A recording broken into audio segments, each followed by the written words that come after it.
Hello, everybody. I'm Smiles Lewis, and you are tuned into the Anomaly Archives Presents, a review and discussion of the recent Rice University Archives of the Impossible grand opening event that was held back in March 3rd through 6th, well, just about a month and a half ago. And our guests today each participated in various ways. Myself and two of our guests were actual panel participants in this event. And our third participant was an attendee who has, of course, his own insights into the phenomenon, and we'll get to hear what they all have to say about their experience with this event, what it means to them, what they think it means to the larger UFO field, that sort of thing.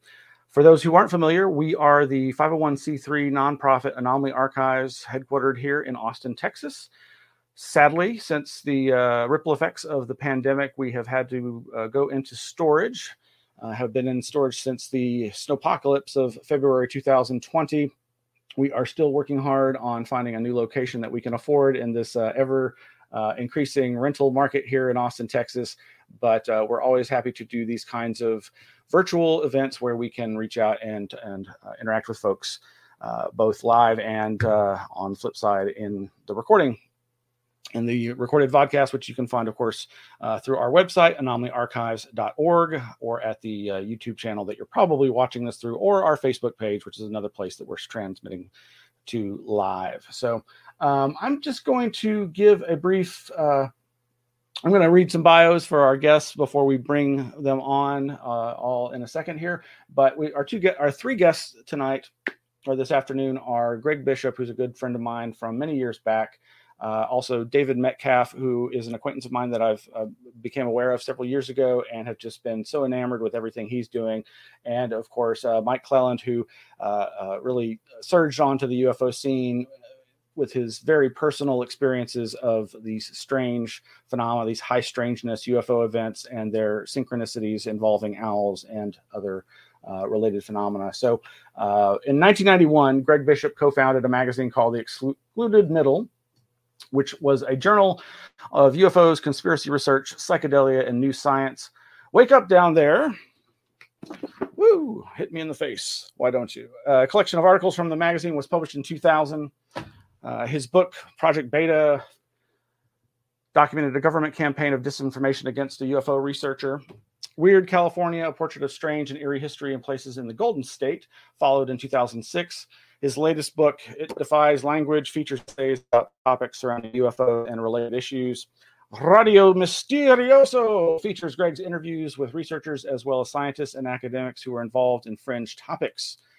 Our other guest is David Metcalfe, who is a researcher, writer, and multimedia specialist focusing on areas where creativity, culture, and consciousness collide. In 2011, he established the Liminal Analytics Applied Research Collaborative to focus on building multidisciplinary lines of communication through applied scholarship, digital media, and social network development. Metcalfe is the editor-in-chief of the Windbridge Research Center's Threshold, Journal of Interdisciplinary Consciousness Studies. In addition, he is currently working on a long-term transmedia project with Dr. R. Andrew Chestnut, Chair of Catholic Studies at Virginia Commonwealth University, to document the growth of devotional traditions associated with Santa Muerte. Also, this afternoon, we're going to have Mike Clelland, whose 2015 book, The Messengers, was met with high praise in that he explores the mysterious connection between owl synchronicities and UFO abduction. It was his firsthand experiences with these elusive events that have been the foundation for his research. The book is also a personal memoir and a journey of self-discovery. Mike is also considered an expert in the skills of ultralight backpacking and is the author and illustrator, a very excellent illustrator, I might add, of a series of instructional books on advanced outdoor techniques. Some of his other books include Hidden Experience, the collected writings from 10 years of his blogging, and Stories from the Messengers, which are the collected stories of others that have contacted him because they found such resonance with his work. Well, thank you all for joining us. Let's bring on our guests right now.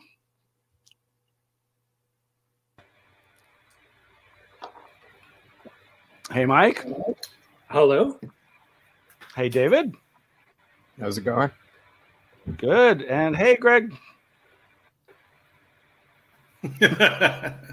Now I'm going to get all the conspiracy people. Why did you salute? It was the secret handshake. So thank you all for joining us. I guess I just want to dive in and say, obviously, this was a very long event over the course of 3.5, 4 days, back at the beginning of March. There in Houston at Rice University, which is considered a STEM, science, technology, engineering, and mathematics campus. But this event is very special in regard to its being through the efforts of the humanities department that Jeff Kripal is associated with. I'm probably going to get all the details of his rank and place there incorrectly, but we'll get to that soon enough. He's making it twirl. There we go. Okay, keep going. Mike makes the world go around. It's backwards, so it's a little curious. Okay, keep going. So as somebody who's been fascinated, nay, obsessed with these phenomena for all my life, and which led me to the founding of this nonprofit Anomaly Archives here in Austin, Texas, I've seen the importance of preservation of these materials of UFO researchers and UFO experiencers and all the many different areas that these things encompass. And this is a very important discussion about a very important topic and a very momentous event. But at the same time, we've got to have a sense of humor. So I appreciate that, Mike. So I guess I would like if we could each kind of this archive is not about Jeff Kripal, but obviously he is the driving force behind it, and without him, it likely would not have occurred. And I'm kind of curious how each of you came to, I guess, be aware of him and to what degree you might have had any interaction with him. Obviously, secrets can be kept, so don't have to reveal anything that you don't want. But I'm really curious because just personally, I guess I first heard about Mutants and Mystics and still haven't read that, but really thought that sounded like a very important and interesting book.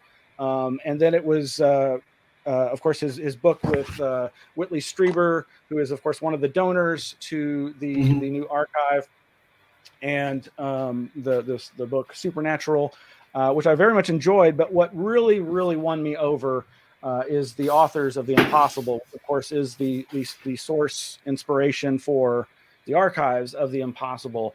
And I won't go into my journey of discovery of this archive just yet, but so I'm curious, Mike, would you lead us off as to like what was your pre-existing knowledge of Jeff? I did a audio interview with Jeff in, I guess it would have been around 2012, right when Authors in the Impossible came out. I was running a podcast called Hidden Experience, and that was my blog. But I did that podcast for about 6 years, and I that book blew my mind. The Mutants and Mystics, and I made the joke, which is not really a joke in a way. When I remember, I kind of said, like, when I introduced him, I think I said something to the effect of, like, the world's, like, there was the Big Bang, and then the molecules coalesced, and it all culminated for me. Like, the reason the universe came together was so I could read that book. And he laughed when I said that.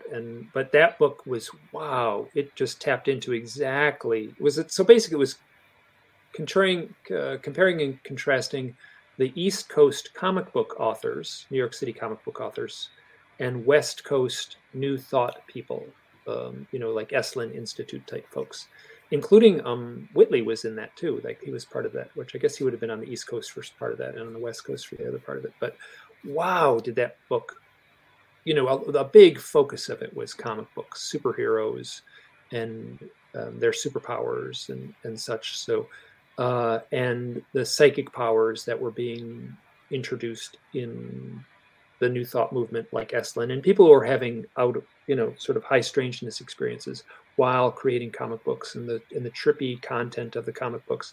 And that Christopher Knowles turned me onto that book. So once I had the conversation with him, then I started following his other books, and over the years, I've probably had about 3 or 4 phone calls with him over the last decade, and he's gotten back to me on emails and stuff. So, and then also I was working with Whitley, doing a podcast on his network for about 2.5 years, and I also contacted Diana Pasulka, and there was a few other people on the panel.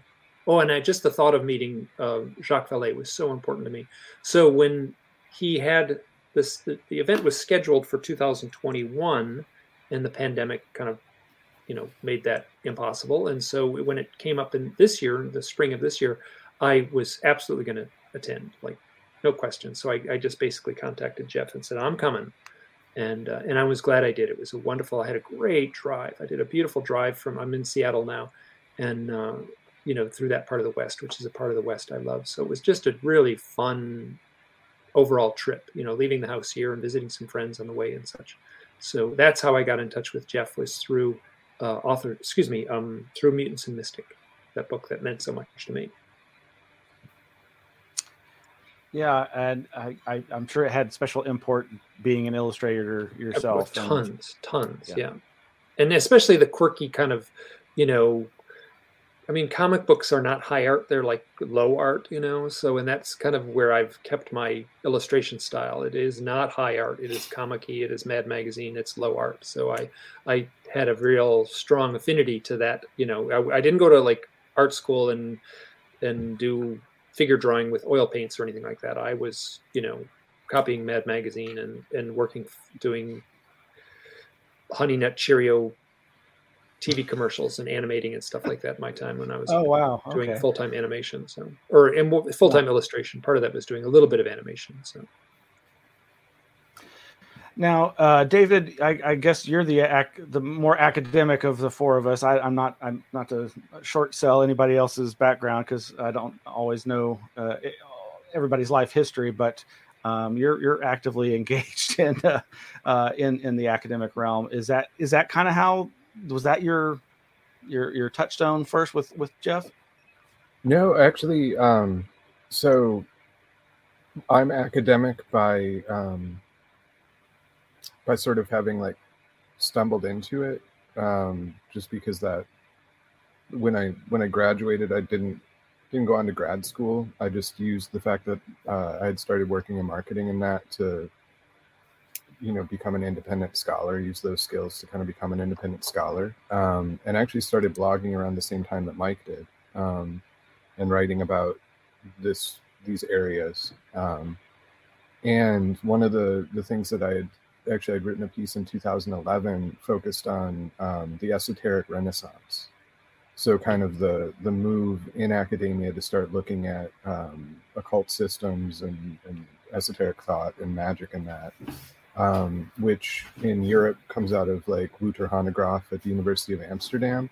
But in the US, it was actually Jeff Kripal that was sort of facilitating that through Ezelin, and Eric Davis had written Technosis. Eventually, Eric Davis would go on to become a student of Jeff's at the Rice program. So kind of writing about that, I saw what Ezelin was doing. And as I was looking into these kind of seminars that Ezelin was running that were bringing different thinkers together, including Chris Knowles and Mitch Horowitz and stuff. Mitch Horowitz, working at Penguin, became a big driver. He got Supernatural out with Whitley and Jeff. Just watching those kind of lines and watching that happen, I became really interested in the fact that looking back on what the Center for Theory and Research at Ezelin had done in the past had influenced all these different areas that I was interested in, from the psychical research, to some of the like transpersonal psychology, and that they had such a sort of, such an in-depth thing. And Jeff was kind of the leader of that, starting, in the late 90s and into when I was writing about it in 2011 and till now. So, I've been kind of focused on that area and sort of writing in those streams. And I ended up in different web magazines and that were, within that kind of milieu. And Jeff's work it stands out. I mean, he's really sort of reconceptualizing and theorizing in this space in a way that is generative to other people's thoughts, and it really kind of opens that up. I mean, his idea of the authors of the impossible, like just these little like seed ideas that he's putting out there are just really powerful, and really speak to kind of what's going on. I mean, like the author of the impossible concept, the idea that there are these writers and figures out there who have some sort of charismatic connection to the phenomena, that when they write about it, culture is created around that, and culture kind of, people start to sort of interact around that. That's fascinating to me. And it was something that, if you look at the field and you look at sort of how, the phenomena centers on experience and centers on people's lives, that really kind of stands out. And, so Jeff's theories on that is really powerful. The mutants and mystics, the role of fiction and metafiction in the phenomena, really poignant. My friend Joseph Matheny had done Ang's Hat, which sort of created like a conspiracy culture around it, and had an effect on society in a really interesting way. So Jeff's mutants and mystics sort of spoke to what I was seeing with some of my friends and that they were writing and creating. But it really wasn't until I met Diana and started corresponding with her, and she sort of introduced me to Jeff and Whitley and that. And yeah, I guess because I lean towards the scholarly. I'm the scholar in virtual residence now for the Windbridge Institute, and Julie Beischel is one of the newly appointed directors of the Bigelow Institute for Consciousness Studies, which Jeff also is as well. And Julie Beischel is one of the founders of the Windbridge Institute. So I sort of exist in that space in a weird way. I mean, it's interesting though, you say, like I'm not really in the academic world so much as I correspond and write with a lot of academics. Gotcha. Because I really started out as a blogger, so I have no right to be in that space, but I am. By default, I've ended up in that space. But yeah, so just corresponding with Jeff and that, and talking to him. I wrote a piece about the supernatural because I actually had a bunch of very odd experiences with it. Just sort of synchronicities and strangeness surrounding my interaction with that book and the publication of that book. So some of which had to do with owls, and it was weird. I had a sort of weird experience when I realized that Mike had started writing and blogging at the same time that I had. My first blog was called The Eyeless Owl, as sort of a joke on the Bohemian Grove owl and the Illuminati eye, so it was sort of a joke and play on that. But I started writing in 2009, and it was actually Mike was on Whitley's podcast and talking about that experience, and I had this really insane sort of like time displacement when it all sunk up, and it was around the publication of Supernatural, and other things were going on that were weird. So I don't know, long sort of rambling thing. I guess I just sort of fell into it, you know, and in that sphere. Jeff's sort of like a planet, you know, and his gravitational pull pulls mutants and weirdos in, and I just ended up being one of those weirdos that sort of got sucked into that. Well, you mentioned his now being connected to this BICS, Bigelow Institute for Consciousness Studies, which really kind of brings everything back to, you know, I've been describing to people this thing with Tom DeLonge and the, you know, all the ex-spook government types as that one sea change that's been happening that, you know, a lot of people are suspicious of, but then there's been this academic sea change that's happening, and now it's all kind of coming together, which is kind of interesting. But Greg, so what brought you into Jeff's orbit of influence? Everything they said, everything Mike and David said was part of it. I actually was introduced to him before I'd actually read any of his books, and then I ended up reading Mutants and Mystics and Authors of the Impossible.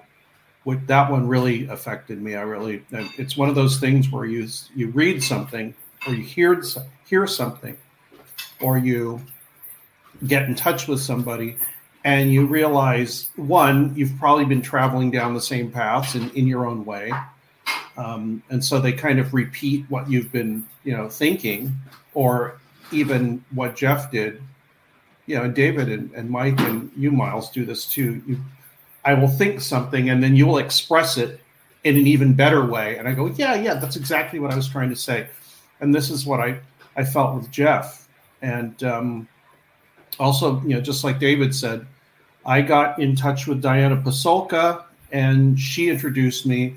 And that's how I came to know Whitley better, and some other people that are involved with the archives, including Jacques and God, who else spoke there? So many people. Leslie Kane spoke there, and as David was saying about academics. I'm not an academic. I'm probably less of an academic, you know, around that sphere than David is. But after meeting Diana, Jeff, Stephen Finley, Chris White, people like that, Hussein Agrama, and I started talking with them. And because of this, I met up with them at the American Academy of Religion conference in San Diego a few years ago, before pandemic. And we went out and had breakfast. And that is the out of all the little meetings I've had with people, it was the first time I realized that these people were talking about the subject, you know, inspired by Jeff in a lot of ways, but they were talking about the subject in a way that made me excited and made me think, wow, I can actually learn something from these people, progress in my understanding, and start asking the questions that I want to ask. I mean, they were formulating questions before I even thought of them. And this is incredibly helpful to me and made me make this decision to probably pursue this in an academic way. So I'm sort of looking into that. But yeah, as far as Jeff is concerned, I think he might have said this, or somebody might have said this about him, and David sort of hinted at this. To me, he's kind of a synchronicity generator. When you get near him and start talking to him and start interacting with him and reading his stuff, things start happening for you personally, which is basically what a synchronicity is. So, you know, for me, Jeff and the people he's gathered around him were a real touchstone into looking at UFOs specifically and the experiences around them. Also, even more specifically, in a way that hadn't been done before, utilizing the tools and the methods of academia rather than what I'd been dealing with for the last 20 or 30 years, which is going to conferences and hearing people often talk about the same things over and over. And so, yeah, this was just kind of a gate to me to this kind of bigger area of what used to be an invisible college, but then at the conference was termed the visible college, which are people that are in academia and science and all this that are looking at these subjects seriously now. And it's the biggest change I've seen in this field for myself, anyway, in years. In fact, the whole time I've been looking at it, and so that to me is it's very inspirational. And the conference was probably the best UFO, non-UFO conference I've been to so far. Yeah. Yeah. And can I add something real quick to what Greg was saying? I think one of the things with this kind of current move in academia, it's taken a lot of work and a lot of different people sort of coming. I mean, Diana's book American Cosmic was a move, right? Like it was a very conscious effort to produce a work that bridged the gap between what's happening in academia and the universities and sort of that almost closed off area of scholarship and the public, and to build those bridges. And if you think about the people that she sort of writes about in there, sure, there's sort of anonymous figures in that, but there's also or pseudonymous figures in there, but there's also people that are active in the field, like Scott Brown, and different people that are out there in the public and talking about it. And it was a conscious effort to make that sort of play to open this up and to bring a sort of a type of public intellectual conversation that hasn't been around for a little bit. There's been this increasing divide and this increasing sort of this push away from the intellectual, the idea of the intellectual, the idea of the public intellectual.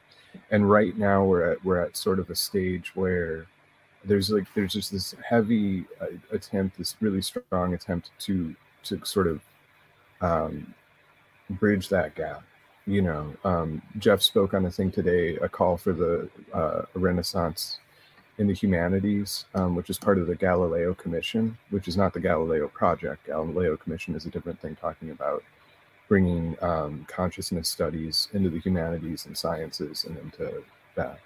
But it was interesting to hear this. They did it over a Zoom sort of webinar thing. And to hear it was very strange because in the United States, we don't have these kind of conversations. It was very British. It was very, people saying one must think this way, kind of stuff. But Jeff was there, and Jeff was presenting this idea that, yeah, in the university system, the kind of conversations that he wants to have are not being had. And in the public, the kind of conversations that I think we want to have aren't necessarily being had, and to build a space for that where there's a bridge between, and Smiles, that you kind of almost pointed this out where, like the spooks in the military, right?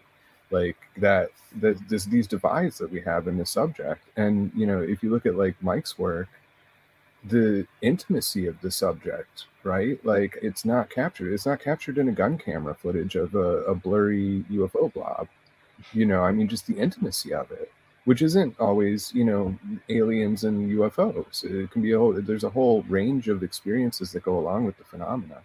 And so how do we build that conversation, and in a way that's fruitful? And that's what's really important, I think, about what Jeff is doing, what Diane is doing, Stephen Finley in this way, who Greg mentioned, Chris White, a lot of different people are really moving into that. And I think with the Archives of the Impossible, it was interesting to meet people that I hadn't necessarily met with yet, that were within that circle and that conversation, and to see the effect that actually coming to terms to a certain extent with the phenomena and of these experiences in their own lives, in experiencing it in their research and their scholarship, you know, because there were academics there who were like, oh, wow, like there's a reality here which I didn't get until I had XYZ experience. And now, you know, here's a place where I can have this conversation. I can't have this conversation in these other sort of dimensions of my life. And I think that one of the academics actually said that to me. Yeah. I was going to say, sorry, the last time I had anything approaching the level of sense of like being with that level of intellectual discourse that I've really been seeking was June 2001, Greg, when we were at the La Jolla Society for Scientific Exploration conference. And even then, though, it's still more like the nature of their journal, like a peer review kind of scientific presentation paper type of thing, more focused on, you know, experiments and replicability and that sort of thing. And, you know, this conference was so unlike it was not a UFO conference. Obviously it was not, there was no dealer's room with alien belt buckles and little UFO alien chocolates. And unfortunately, you know, and thank God. Yeah. Yeah. I could do with a UFO belt buckle. No, so that's good. I think some of us appreciate like the circus tent aspect, but also we really lament that it obviously goes against the grain. I mean, when you've got people in the lecture hall, experiencers, abductees, having retelling their traumatic or even transcendent experiences, and in the other room are these little curios that are making light of the cultural, pop cultural iconography of it all. Yes, that wasn't there. And like I say, it really reminded me of this other thing from gosh, I was going to say a decade ago, but it's longer. 2001, yeah, so like 12 or 22 years ago. So it really, for me, it was so amazing in that regard. And because they did really try to pack in so much. And what is odd to me is that it was less about the archive itself, though people like Valet and some of the other plenary speakers really tried to, in their talks, give those touchstones to like the relevance and importance of the archive that we're all here to celebrate the opening of. But at the same time, we need to talk about the experience itself and the people having these experiences. And you know, Mike, did you find it a good balance between the science, the academic, the experience, the archiving? A good balance, you know, was so there was a handful of folks there, experiencers, and we sat at the bar together, and it felt like sometimes we were like this little closed off little crowd, you know, people who had the direct experience or have claimed the direct experience, let's say, and I found that you know, we were talking about it in very, very like, you know, this happened to me last month kind of stories, or this is what I'm going through right now. And it was very emotional. And so Whitley is very much part of that crowd. So he was up there on the stage giving a talk. But I found that there was a big divide for me, like between the smart people that were with PhD at the end of their names, or like, I don't want to say that, I'm not saying that like derogatory, but I'm saying that there was a gulf between people studying the direct experience and people having the direct experience. And Whitley certainly bridged that gap at the event, but I found it a little bit, and we talked about it a little bit, the folks that were, you know, like, it's a little bit unsettling to have the direct experience and to feel, I don't want to say on the outs, that's too strong, but it's close. This conference I did not feel like I was on the outs at all, but I've definitely had that experience in other formats. So yeah, I definitely noticed that. And then I will also say, and I really want to be super cautious how I say this, that more people than I'm assuming, I knew a handful of people who were attending, who were in the role of the academic, let's say. I'm be really careful how I say that. And I either knew that they had firsthand experiences and were not talking about it in the circles. And and that's fine. That's totally fine. That's totally, completely understandable. And I understand why they would not want to talk about it. But so I've been very vocal about it. And part of the reason I've been so vocal about my own experiences is because I really didn't have anything to lose. I was drawing cartoons for a living. Like, I wasn't doing anything that was like, I'm not president of the bank. I don't have like, I'm not like a chair at some, like I'm not in any position where my livelihood is threatened by coming forward with this. So I just, when it was time to come forward, it was like, well, I'm just doing it. Like, I'm not going to hold back because like, I'm already, I said it earlier, like I'm doing this kind of lowbrow, like, I was drawing comics and cartoons and stuff like that. So I definitely noticed a divide between the very small circle of people who were always sitting together, and I was always part of that little circle, and then the rest of the folks at the event, and maybe that's just my own, like, there's kind of a built-in insecurity that comes with these experiences, right? Because you're not allowed to talk about them. They're socially taboo. They're synonymous with being insane, right? So that's like saying, oh, you've had UFO contact. That in most people's eyes, let's say that would be a synonym for mental illness.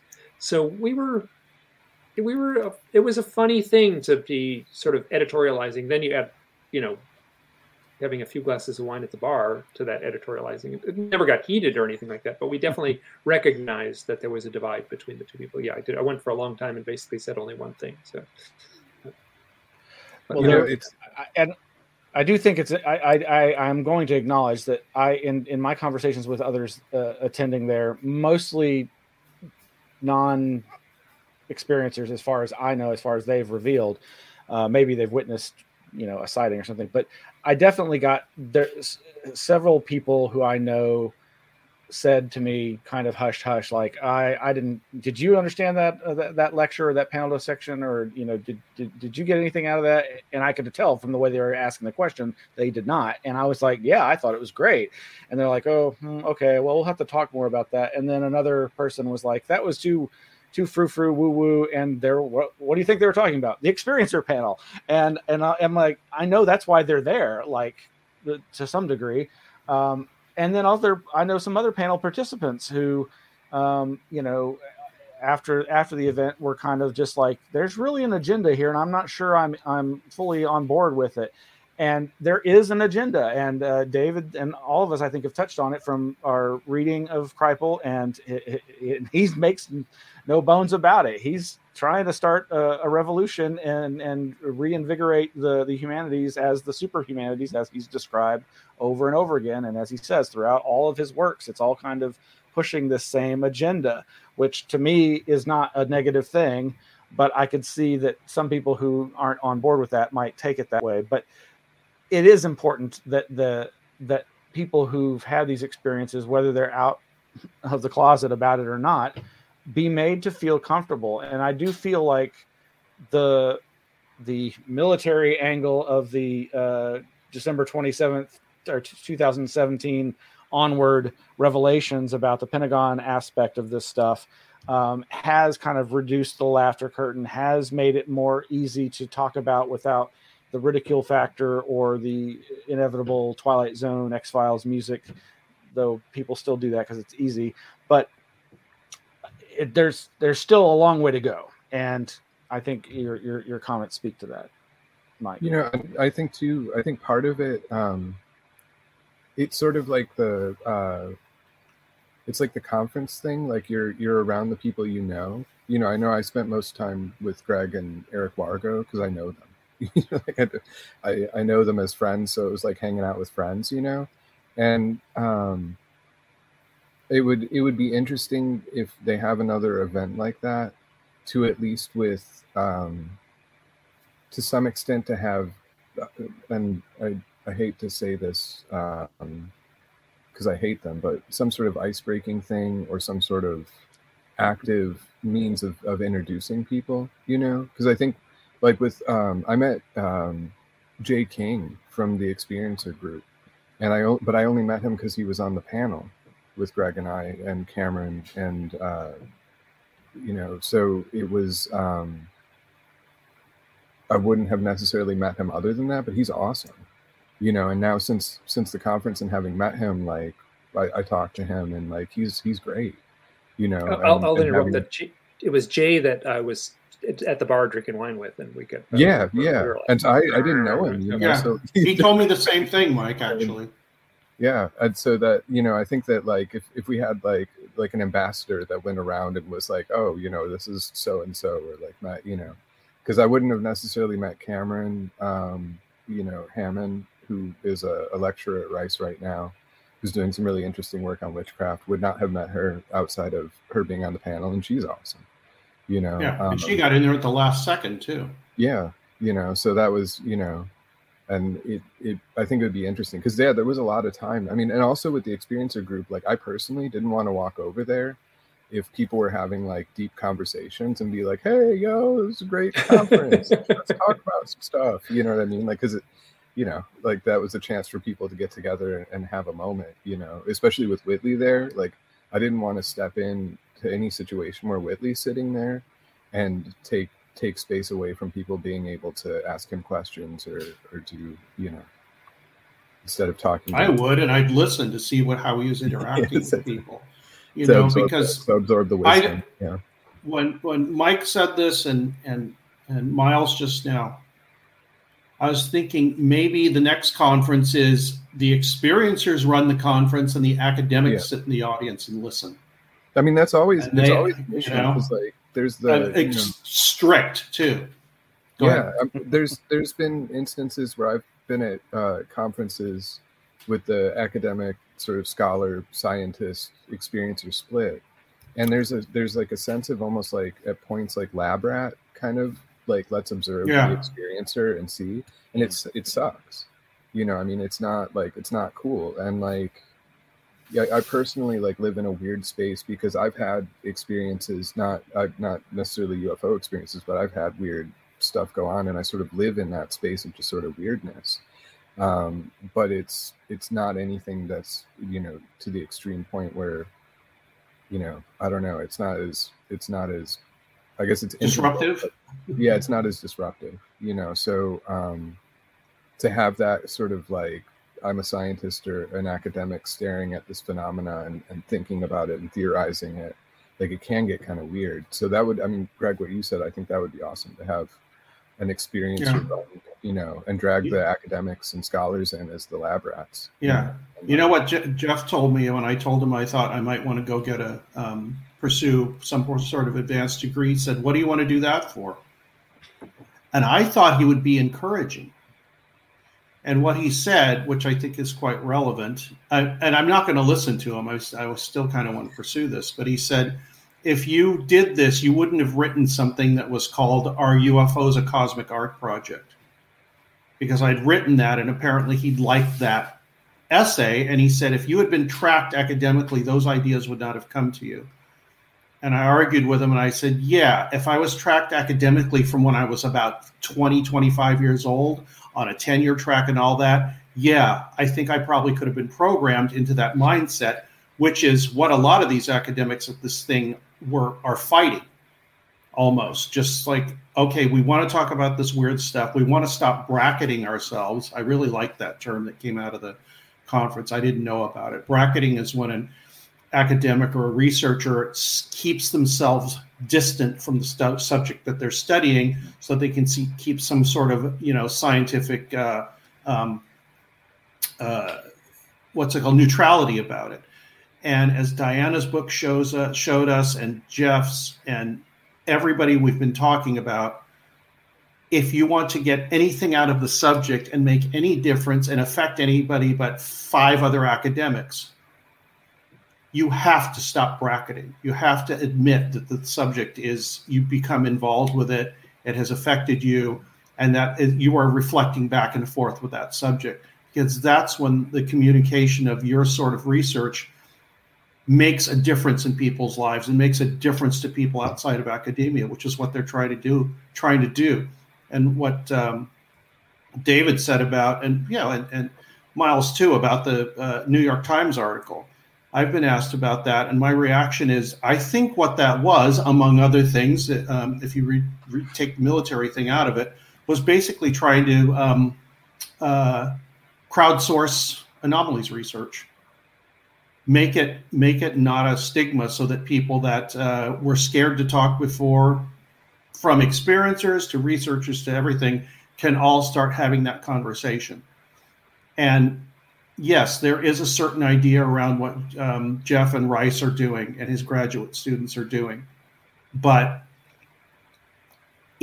whether you agree with all of it or not, I don't agree with anything completely. I don't agree with the document people. I don't totally agree with what the experiencers tell me, even though I haven't had that experience. My perspective is different. Even the experiencers' perspectives are different. But everybody has their own group and their own people they resonate with. But they can all learn from each other. And I think they don't have to agree to be able to advance, understanding of things.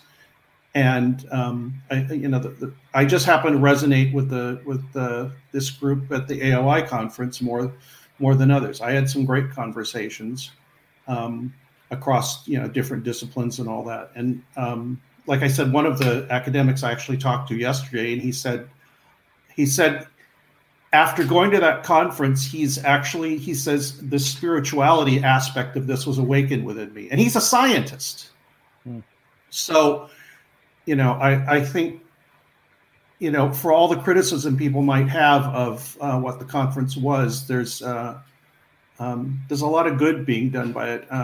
Just more conversation and more communication and less bracketing has to happen, as Mike was pointing out. And Jeff talked about that to just real quickly, Jeff, to the point of the agenda idea. Jeff actually mentioned that on a call for a renaissance of the humanities, a reimagining of it. Today, he was talking about how someone asked about agnosticism versus Gnosticism, right, in terms of an approach towards these topics. And Jeff said that agnosticism can be honest and it can be a true pursuit of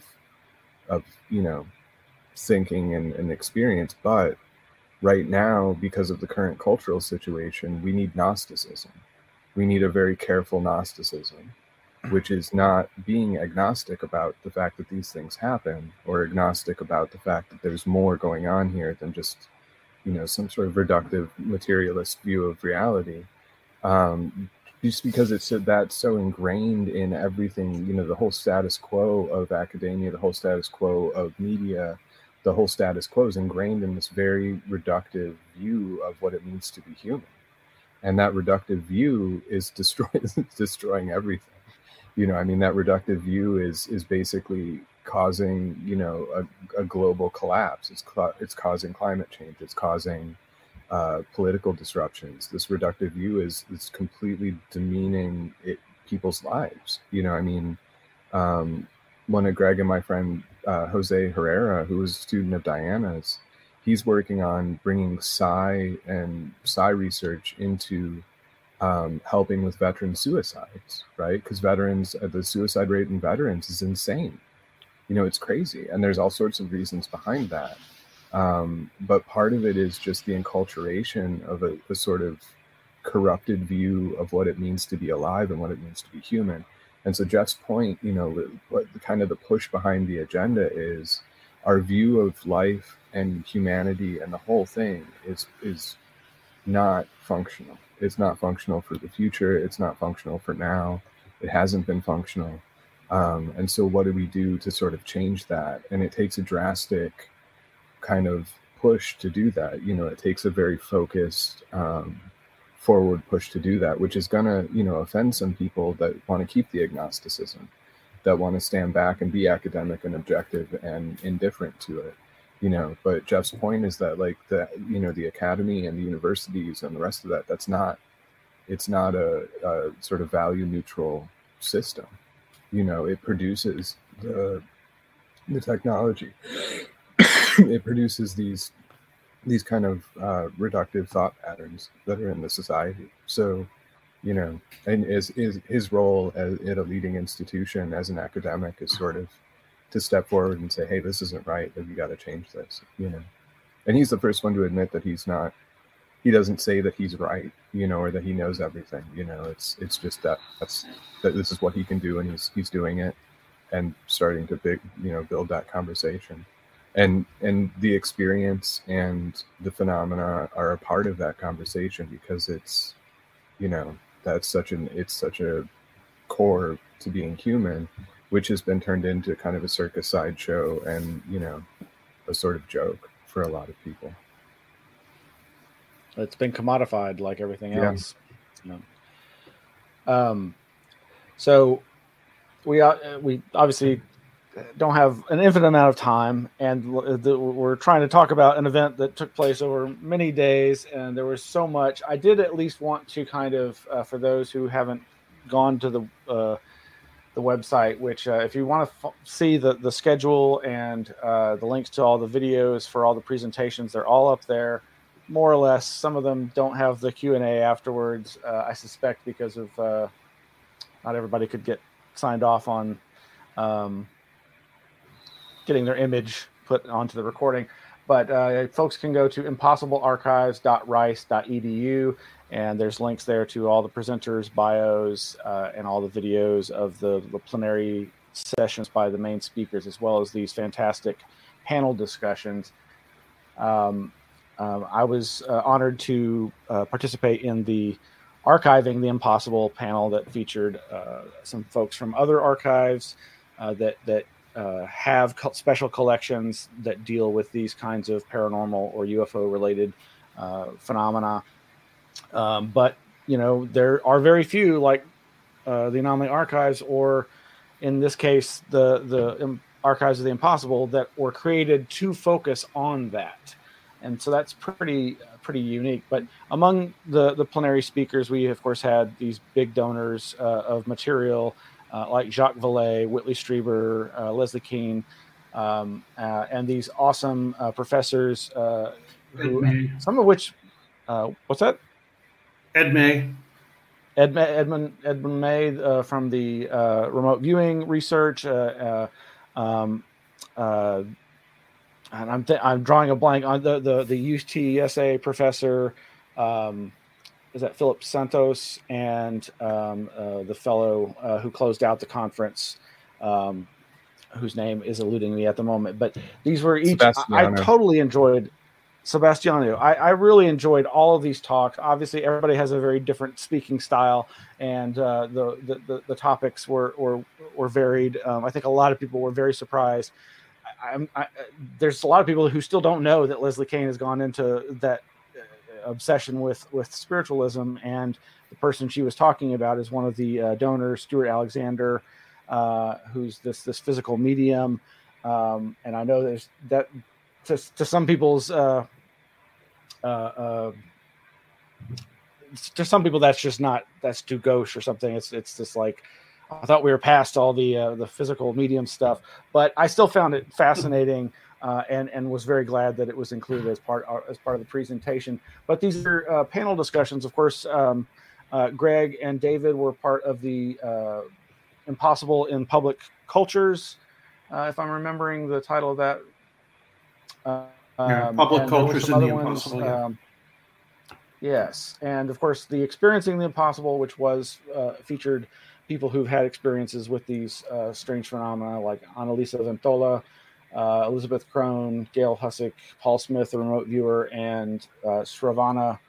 I'm gonna butcher her last name, but Sravana. These were all very interesting. I'm curious if there were any standout presentations, whether it be the plenary sessions or the particular panel discussions that you each really enjoyed, or maybe the opposite. Maybe you thought was just like, why did they even include this? Or I didn't get anything out of it, or it was interesting, but I don't know what they were saying. Because there was definitely some of that for me. You just mentioned the Experiencing the Impossible one.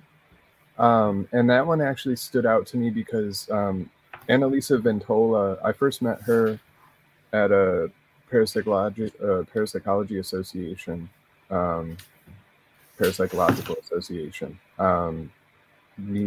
conference. and she's the executive director for the Parapsychological Association. And I had no idea that she had had those experiences, because in parapsychology, despite studying the psychic functioning and that kind of thing, it's not always apropos to present that you actually have those experiences.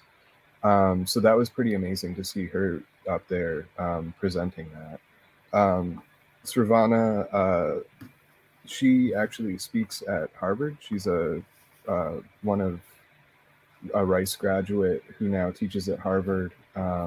And I thought that was really awesome to see her up there and talking about her experience.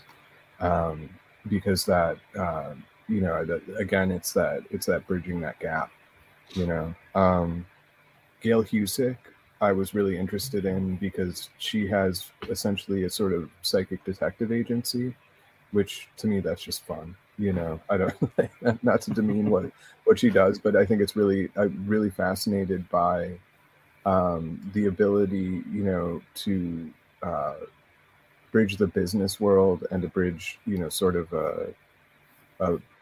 to have a company that's focused around these areas, not necessarily commercializing it, but utilizing it in a way that is functional enough to sort of exist in that space. That's awesome. So, that one I got a lot out of, just because I, surprised Annalisa, happy, when Sravana was up there as a Harvard, professor speaking to this. I thought that was awesome.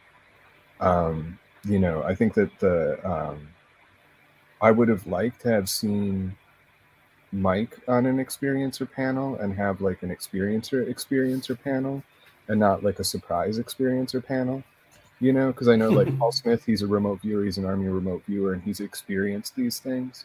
But I don't know. I think next round, Mike, we should push for you to chair a panel of of something like that. But that, I mean, that, well, Jay King was on one of those. Jay King was on one of those panels, the experiencer panel. Yeah, he was on our panel, on the public discourse panel. Okay, that's right, because he was. Maybe he should have been on the Experiencing the Impossible. Well, I thought I thought it was nice to have him blended into ours, talking about how the experiencer group sort of helps have that function in the public of bringing people together and having that network. Mm-hmm. I thought that was cool to hear that. But I like none of the experiences on the experiencer panel, maybe Sravana's, but like were as strong as something, like the kind of stuff that you cover, Mike, is like much more like, whoa, like, okay. Well, that's part of the reason I'm out of the loop, is in a lot of ways, is because the stuff I cover is like, on the continuum of weirdness, right? That's like this much. And then the weird end is out there, and it stretches out. And that's the stuff I'm most interested in, is the stuff that's totally bizarre. And that's the stuff that is kind of poison in the minds of a lot of, in polite conversation, you want to avoid that stuff. Yeah. That's why we need to have, as Carla Turner said, the answer is going to be in the anomalous details, and I still carry that with me. Yeah, exactly. Maybe not the answer, but experiencer.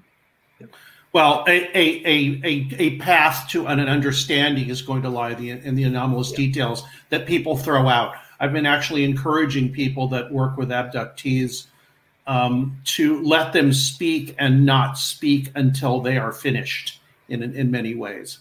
So you don't start tracking them in a way that they would be, I am a UFO investigator and I'm here to hear about your UFO experience. Well, the entire culture gives you a framework for that. Mm-hmm. And unfortunately, if you try to track people into frameworks, they're going to keep talking about the same thing and not what happened to them. There was a point I wanted to make about this, about the conference. I go to UFO conferences. When I see experiencers or abductees or whatever people talk, witnesses, they can have completely divergent, nothing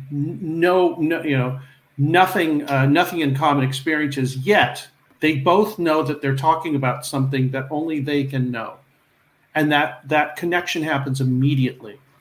And I found that at the conference too, just about everybody was interested in the same thing, but all from these different viewpoints and paths and all that. But they all knew they were talking about the same thing. And I think that's something for that has to be recognized, especially when people are dealing with experiencers, that their story is going to be much different than you want it to be, or that you might want to hear. And so, like I said, I've actually been pushing abduction researchers to kind of look at that and place the experiencer first, whether it advances, the researcher's agenda or not.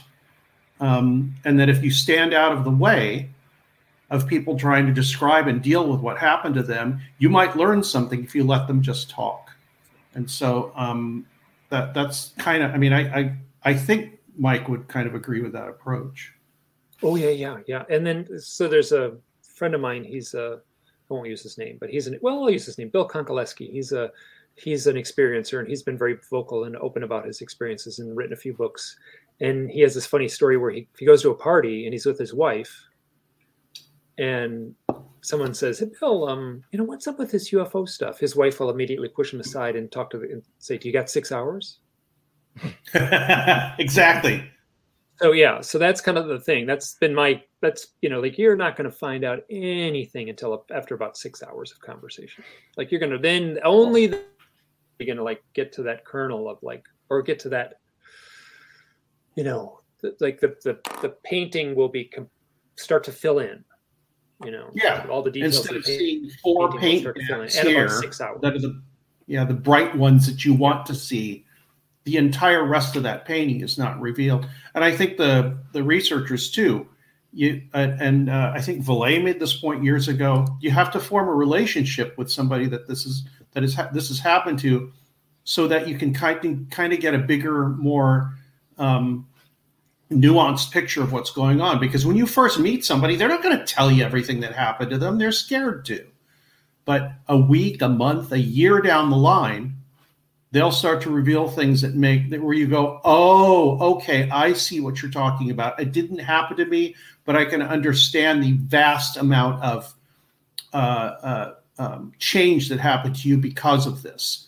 But yeah, that only comes with time and honesty and trust and things like that. And that's not built over, one session or 2 or whatever. Mm-hmm.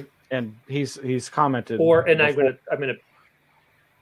Sorry, he's commented before about the idea that the witness is going to withhold the most strange aspects, and it does take that long period of time where they slowly reveal those things to you as they gain more and more trust and affinity with the researcher. And Jeff Kripal speaks beautifully to this, where he says, the problem with doing this research, I'm paraphrasing, I quoted him in a book. It was from a podcast he did, but I'm quoting him poorly now. But he said the problem with this research is that the more you dig into it, it's not converging to make more sense. It makes less sense. The deeper you dig into it, the less sense it makes. So when you talk to someone who's had these experiences, the more you talk to them, the puzzle pieces don't fit together more cleanly. They end up getting pulled apart, where things get more bizarre. Instead of, they'll tell you a surface story that makes a little bit of sense and maybe will fit into your the way you frame the mystery, right? They'll tell something that a nuts and bolts researcher could nod and understand. But as you talk to them more, it gets you're going down to a deeper level. It's getting deeper and deeper. It's getting weirder and weirder, where they tell you stories that are so weird, and they keep getting weirder, and it makes it more difficult to understand. And that's the problem with the direct experience, is that it defies simple categorization, and it also defies complex, mysterious, boundless categorization, where it gets very elusive, and the details get more and more slippery the deeper you delve into it. Yeah, I had conversations with a few people before and after the conference about and I've had these conversations for a while, how the hell do you quantify a qualitative experience for a database? That's a question for a maybe a psychologist or psychiatrist, but still, I mean, this is not, this is more a question, like Jeff is saying, this is more almost a question for the humanities than for the hard sciences or even the soft sciences. So it's a very tough nut to crack. And like I said, I think letting people talk to the point where you're just going, how the hell did this even happen to you? They're just, as Mike said, there are things that people would not make up even if they had a lifetime to do it. And you're just going, what? But the thing is, listening and recording these things in some way, maybe that will help in a greater understanding of what's going on. Because I think what's going on with you, Mike, and the people that have written to you is so beyond categorization that a categorization just kills it. It trying to categorize anything about it just kills any growth you would have into understanding it. And so, the act of looking for an answer just basically, it just stops it stops the living experience cold. And I've given up experiencer. Sorry. Well, I've given up looking for an answer. Like I've long ago given up looking for an answer because I am like the flavor and the mood of a story, right? So like a parable or a myth or a folk tale, can tap into you on a different level than a pragmatic dissertation. Yeah. Right? So I'm more interested in sharing the stories, letting those percolate in some mysterious part of our hidden consciousness or our subconscious, as opposed to trying to tap into the forefront, the logical part of the brain. And I'm much more trying to tap into the illogical and mysterious and art. Well, basically, I'm treating it as an art project in a way. Yeah. So I'm treating it like art. Right brain research. I've totally been pushing for right brain research for a few years now because I think that's been ignored. Exactly. And I was talking to Whitley during the conference, and he was talking about stuff that had happened to him recently. And I said, it sounds like the visitors are throwing art at you. And he said, that's it. I'm going to use that. Yeah. And his lecture was very much about like contextualizing a letter from describing an experience of a witness in a family of witnesses in a mythological context, and there's no UFO in that story other than some vague reference to lights, but that to me was a very powerful presentation where he explicated his interpretation of what is he overlay the whole Minotaur mythos onto this family's experience, but.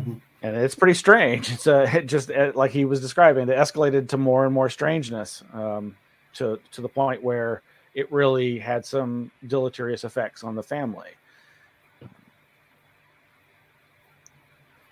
Yeah, it is a Minotaur leading you into a maze, and you don't know. This is what the feeling I got from it. Go ahead, Mike. Oh, so I was like, I have been a couple things. So one is that I've been looking at these experiences, trying to analyze real life experiences the same way a Jungian analyst would try to decipher a dream. Right? So look at a real life experience and analyze it as if it were a dream. That has been very helpful in my research. People will tell me these wild owl stories that don't make any sense logically. They are speaking in dream language. Right. So the shaman goes on a mystical journey. He takes ayahuasca, or he dances all night, or he locks himself in the cave for 48 hours or something. And he comes back with this trippy, illogical story, an account. His shamanic journeying plays out in dream language or psychedelic language and that's the mystery. I think these events are playing out in that dream logic, where someone like Elizabeth Crone, who got had a near-death experience by being hit by lightning just a few hundred yards from the venue. she, like the near-death experience is a perfect example of that dream realm. Like it's like in a timeless realm. It doesn't match our time. It doesn't match our reality at all. You are lifted outside of this reality. You are in some other reality. Most often people will say that reality is more real than real. It is beyond our reality. It feels more vital, more important, more vivid, more colorful, more like people say they can see 360 degrees in an out of body experience like that. So they're not like the most personal thing that could ever happen to you. Yes, and then how do they come back, and then they have to make sense of that. And then the language they're going, because often it's telepathic. Yeah, so the communication is all immediate. Like people come back. It's not uncommon for people to come back from near-death experiences, and it's less common in the UFO contact experience, where they'll come back and basically plainly say, "I understood everything in the universe. I understood it all." They come back here and they say, well, it just like, it doesn't, the fabric of this reality, I can't tap into it anymore. But in that reality, I understood everything in the entire universe. So that's the level of weirdness that people are being subjected to, as opposed to, how big was the UFO at arm's length kind of thing. So I think about that scene in Hitchhiker's Guide to the Galaxy, where to punish somebody, they let them see what the entire history, they let them see reality from the beginning of time to the end in one big flash, and it fries their brain. Yeah, it's called the total perspective vortex, and it sounds like, sort of an analogy to what happens to people during these experiences. They get this total perspective, and they're just like, their mind's blown, but they can't communicate it to anybody except somebody else that might have had that experience. Yeah, exactly. And that's that's the camaraderie that shows up in these conferences. And that's what I'm hungry for. Like, I'm hungry to sit at the bar with the other experiencers and just have that close camaraderie. And also, this is a weird thing. I just had a long conversation with a woman, I won't use her name, but she had a powerful, wild, impressive near-death experience. And we talked, and I haven't had a near-death experience, and she hasn't had a UFO experience. We talked and we talked and we talked. She said, it feels so nice to connect like this. It just really feels like, you're like, we both of us said, it's really great to connect, but it's two diametrically, not opposite, but divergent categories of the paranormal, right? She's had a near-death experience. I've had UFO experiences, but yet we just bonded at such a, like, we both thought, I understand. The door opened for both of you, but they were different doors. Exactly. Yeah. Well, and you got to mention Omega Project, the wonderful work. Yes.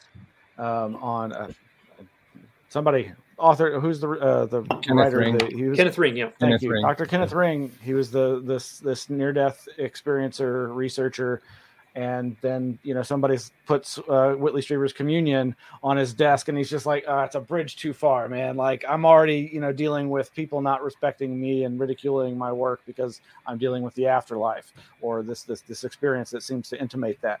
And lo and behold, that work seems to show so much overlap of those seemingly diametrically opposed incidents. And here we are, 20 years.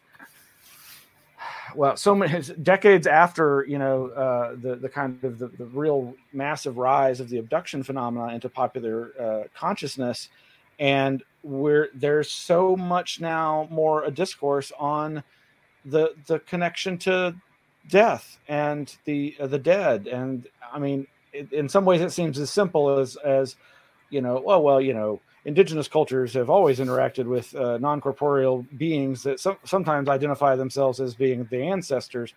But there's this real renaissance almost of acceptance, or at least a discussion of it. But I did just want to, again, comment on what y'all were saying earlier about the fact that the experiencer panel, Experiencing the Impossible, was kind of a little lopsided.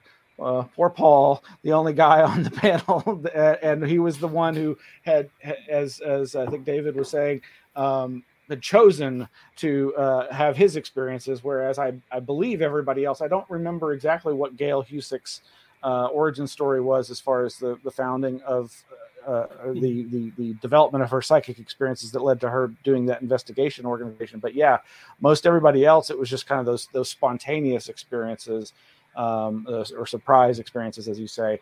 Well, and that really, Sirvana actually has cultivated practice in Tantra and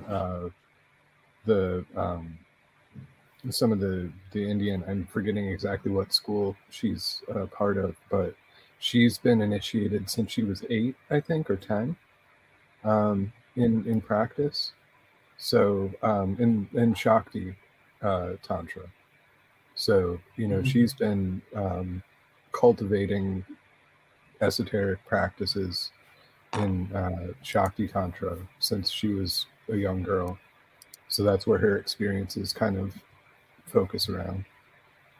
And her experience that she related, if I'm remembering correctly, was seemed almost outside the realm of that training. I mean, obviously that would have prepared her to some degree, but it more reminded me of what I was alluding to earlier with Stuart Alexander, the physical medium, in terms of like apports, like this. If I'm remembering, it was a ring that she kept hung around her neck, and then she kind of went into an altered state of consciousness, and then suddenly was looking at the ring inside of I believe an urn, or a glass urn of ashes at a former concentration camp. I mean, just like the charts, intense, wild, like the last thing I was expecting to hear on that kind of a panel, but very, very interesting range of experiences there.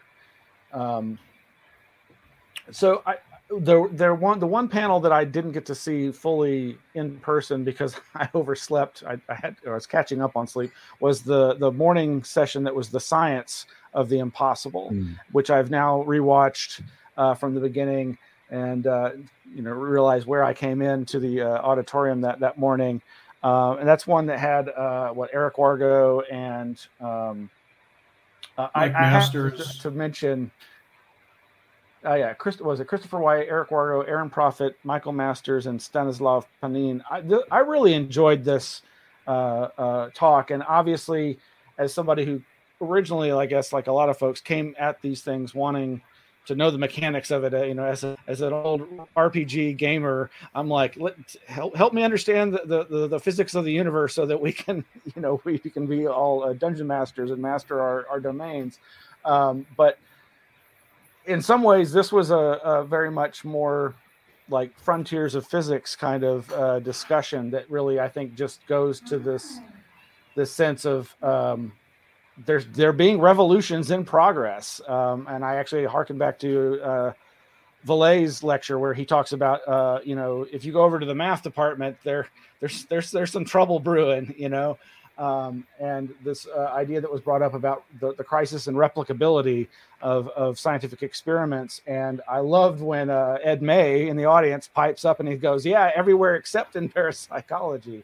But we can't go by without referencing Eric Wargo's, I think he attributed some comments to David about the conference imagery with the owl eyes and retrocausality, which David, did you really say something to that effect about it possibly being the seed? Yeah, well, I mean, it's weird because in the 2011 thing and writing about Eslin and the Center for Theory and Research, it's been weird to get to know Jeff and like Diana and all of that, and that was kind of the experience I had listening to Mike on Whitley's podcast, where I realized that, like, as a kid, I had seen Whitley's book. I'd seen Communion and it was at a sort of transitory point in my life. And we moved to Arizona, and I had a bunch of experiences with owls. Like, I was allowed to wander the desert as a kid because, it's a lot of desert out there. So, like, just like hanging out and stuff. And I found like these culverts, sort of like, like the connecting spaces in a sewer system. Well, they were building different, they were building the suburbs of Glendale at the time. And so there were just areas of desert which would have just parts from where they were putting in sewers and all that. And there was this one connecting piece that the owls had sat on, and they were dropping all their pellets into it. So it was just filled with bones. So as a kid, I would just like go out there and like you get out of the sun and like, oh, there's a bunch of animal bones and mouse skulls and stuff. And this is weird. So I'd be sitting in this like owl depository, you know, and it was around the time that I was seeing the communion book all over the place. You know, it was 1987, and the book's like, you know, it's everywhere. Which actually I found out how much everywhere it is more recently. Chris Corey, a friend of mine, actually picked up one of the display pieces that Avon had put out, which had all these different pins that says "We are here," and it's got the communion face on it, you know. But anyway, so all of that like sort of existing in the back of my mind, and then 2009 comes around, I make this blog that's, you know, vaguely named Owl, about an owl kind of thing, and Mike has his blog out. I was talking to Mac Tonys at the time. So was I. Yes. Oh gosh, we all have connections with Mac Tonys. Yeah. And so it was just like, it was really interesting to hear you talking to Whitley about this stuff, and I'm like, oh, like that was, you know, all connecting up in a weird way. And it was formative for me because it was when I discovered Jacques Vallée's work really in depth and started engaging with that. And I actually had some like weird kind of like not like craft UFO experiences, but other experiences which were sort of like that around that time. Fast forward to when Supernatural comes out, and I started having like, I had a direct encounter with like a sizable owl that blocked my path one day. I mean, it was like, keep going. It was sitting on the ground. We were about to pull out, and this is when I was having these kind of strange experiences around the Supernatural coming out. The owl like sits on the ground, and I mean, the thing was, it was over 2 feet tall, you know. It was a sizable owl, you know, a big owl, and it was like a barred owl, and it's just sitting there in the afternoon, like on the ground. It won't move. And I'm like, I'm not going to run over an owl, you know. So I'm like, well, all right, I guess I'll get out of the car and like kind of shoo it, you know, like you got to go away and hope I don't get like attacked or something, you know. I'm like, I don't know what this owl's going to do when I approach it. And it just sits there. It just stands there staring at me. And I was like, this is really weird. Like, this is an odd experience. And like, I approached it to maybe like 3 feet, and the thing just sat there. And I was like, this is freaking weird, you know. And then it eventually flew up into a tree and then started watching me. We drove out, and a day or two later, my car died, like completely. Like, it just broke down completely, and then led to a whole series of weird kind of stuff with that. But then, you know, I mean, the Supernatural has the owl eye on it, right? Mm-hmm. You know, and all of that. And I just thought that and so my conversation, and ironically, the piece I wrote about the Supernatural had a picture I had taken of branches, and it was black and white. And Mike, at the time you commented, you were like, "Oh man, that's just like the cover." That was of my you. book. That was you. This is all coming back now. Got it. Yeah, that was you. Yeah, okay, I remember like, I had this conversation. The cover of my book, and I hadn't even thought of that. I was like, "Oh wow, it is." It's like all like, this is all a weird blend, because I'd written about the sort of time displacement I had. Because the thing listening to you on the Whitley show was literally, I was standing there, and suddenly like the bottom dropped out on my mind, and like my whole history was just this line. You know, it was like living Eric Wargo's like 4-dimensional being, where like I was standing in my life now, but seeing through my eyes as a kid, and it wasn't a memory. Like, it was very physical, and it was strange. So talking to Eric, I talk to Eric all the time, and I was just sort of joking around with him, and I was like, you know, the fact that Rice has this owl, people are commenting on that. People have been talking about, oh, the Rice owl and all that. I'm like, doesn't that kind of seem time loopy? You know, almost as if the Rice owl here, you know, provides this continuity, because this Archives of the Impossible is bringing together all these different groups. And it's this sort of hub now where everybody's getting together. People are meeting in person in ways that we haven't. Like, we're having conversations that we haven't had, although we've all been sort of floating in the same space. It's really like a kind of nexus point. And I was like, so isn't it interesting, you know, that I had the thing? And then when Eric and I were walking we had met up with Jeff on the first day, and we talked a little bit with him. And then Mike, you came up, and we talked to you for a second, and then you and Jeff walked to the conference center. Eric and I are walking to go look at the display, the conference display at the library, and an owl starts going off. And it was like, I mean, it was early afternoon, and it was on Rice campus, and like like an owl starts going off, and both Eric and I like stop, and we're like, is that an owl in the early afternoon on campus, like right here? And and Mike, you had asked, like, was it a dove? And like, no, it wasn't a dove. It was it was an owl, barred owl, kind of like distinctive hooting. And I was just like, and both Eric and I were like, what? And I was like, well, we met Mike, so obviously, the owls are going to come. But Rice University's mascot is Sammy the Owl. So yeah, exactly. Yeah, I mean, that's their, like you showed, like, got that the owl eye. I mean, so just to be fair, like an owl is an appropriate mascot for a college, right? Owl is Athena, the goddess Athena was the goddess of wisdom and commerce, and so that makes sense that there would be an owl mascot at an institute of higher learning. So, but the story you just told is, and I've got to be very careful to say this because yes, I'm less. It didn't serve me to be shocked by these stories that you're telling me, so I'm not shocked, but I am still in awe of these kinds of stories, like exactly what you just shared, and what you also did, which is you kind of the complexity. Like it wasn't a simple story, right? It wasn't just A plus B gets to C. It was like it went all around the block multiple times. It feels like when you start pulling on the thread, every other thread in the tapestry gets somehow engaged in the same mystery. Yeah, that's exactly, and that's kind of what it's interesting you were talking about the actual experiences don't fit like a narrative structure, right? Like it's not the different forms of the story that we can tell that have the Aristotelian curve and there's story structures which are obvious, right? And that there's an interesting book on phantom hitchhikers which actually points this out, because when a folklorist went to look at the phantom hitchhiker phenomena, what he found was that there were the legends, kind of the urban legends of the phantom hitchhiker, and then there were people's experiences with phantom hitchhikers, and the two didn't meet up. There was the urban legend, the kind of story that people spin around their experience because it makes sense. But when you talk to them about their experience don't have an easy beginning and an easy end and a sort of loop. And, it was, then I went to the house and I found out that this person had died, and, this kind of narrative structure. And the narrative structure sometimes is overlaid on someone's experience because it's so weird that there's no other way to sort of work with it other than, we're going to try to make this make sense, that someone died on this road 10 years ago, so it's probably that person. And, they start to backtrack and backfill the narrative when the actual experience itself is very strange, Yeah, possibly the book.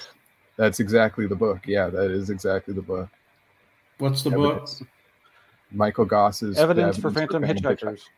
Yeah. Oh, okay. Yeah, I've got to get that one. It reminds me, as you two were talking, and it's a very short comment, that when I interviewed Dean Radin in the mid to late 90s, he said one of the quotes I remember from him is, he said, "It seems like meaning is a dimension," which is kind of the basis of synchronicity and all this. But I mean, it's that we have to consider, our conscious and subconscious connections as part of this, and that's why art and the humanities speak to that part of the brain and that part of human experience. And as David said, we're so enchanted by technology and materialism because it allows us to talk here and fly to the moon and see pictures from the surface of Mars and all that.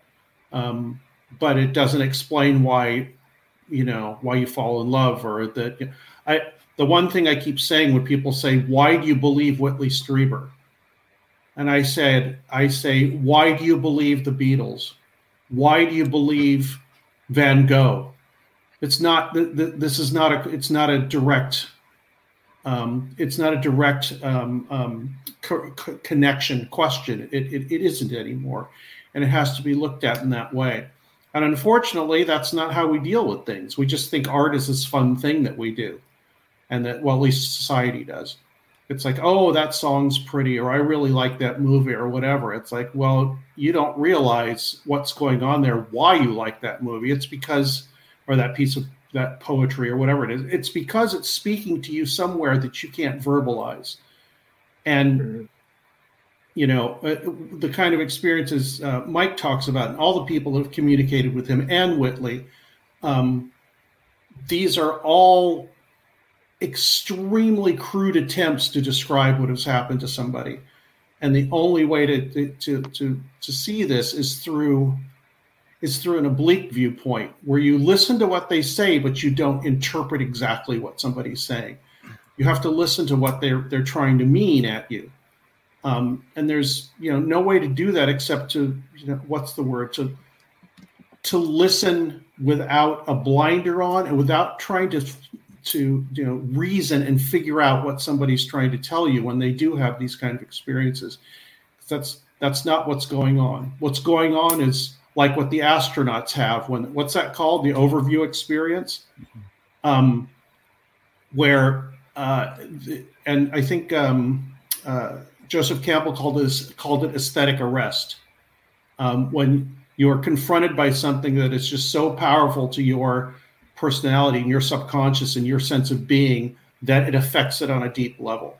So, you know, maybe, you know, the UFO experience, the closer you get to something, the closer the encounter is, the more of an aesthetic arrest you may be experiencing. So, you know, I'm kind of talking around it, but that's all you can do with language. Exactly. Another thing from Radin, he told me, it's like, it's using language to describe these things. It's like using a sledgehammer to kill a fly. So, you know, it's a difficulty, but the fact that we can talk about it on this level is for me very encouraging. And, you know, my only training is in art history, so I'm trying to worm my way into the subject in that way, rather than trying to be analytical about it, or at least analytical in the way that classically analytical is, if you know what I mean. Mm-hmm. So I think that's what was going on at this conference that really inspired me, is that basically huge swaths of the right and left brain were getting together and trying to talk to each other, and the conference was acting like a little corpus callosum and trying to facilitate that conversation between those two halves, between the humanities and the sciences. And I think that's happening more, and I think that's a very important part of the future of this subject. It's essential. Yeah. So I'd like to know what y'all got out of the para-ecologies panel discussion. This featured Anna Louise Keating, Simon Cox, Stephen Finlay, Christine Skolnick, and Sam Stolce. This to me was the most academic, easy language type panel discussion of all the panel discussions. Like, I mean, it just seemed like, you know, all these grad students using all the verbiage that I'm like, I think I know what they mean.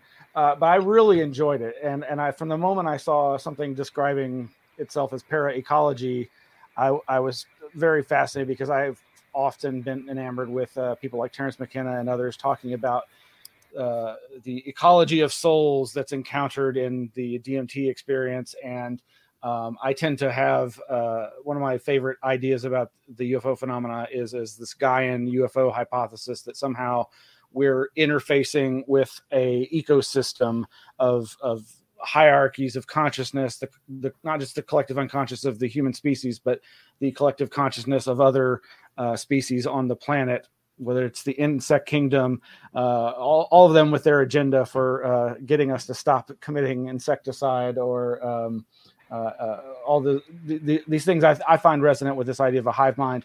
None of that was part of this discussion, but there were some very interesting perspectives there. And having heard interviews with Stephen Finlay, I think on Greg's show is probably the first place I may have heard, or am I misremembering? I really found that a very interesting conversation. Have y'all interacted with any of the particular panel participants of that, besides Stephen, maybe? No, I think Stephen, Greg and I are friends with Stephen, but oh, go on. Oh no, go ahead. I'm reading to see their names. So I during that panel, I actually did this little thing where I started counting on my fingers, like the words I didn't understand. Like, I don't know, what's that? Well, that's a good word. And there was like one sentence where I think I got to 5 words that I didn't understand, and I was like, I'm like, this is so. And then that's the trouble with academia, right? So academics write so other academics can read their academic thing, and everyone else is left out of it. Yeah. So that's one of the things I give both Diana and Jeff a lot of kudos for, is like writing in a more accessible way. I mean, their books, especially the Flip, I thought was written in a way that non-academics could really enjoy, and Mutants and Mystics. But and then, so there was one night I was walking out, and there was a fellow, Tim. Was Tim on that panel? He was one of the people that spoke at the very end, but I don't know if he was on that panel. He wasn't. Oh, Tim Grieve Carlson. Yeah. But he spoke at the very end. Yeah.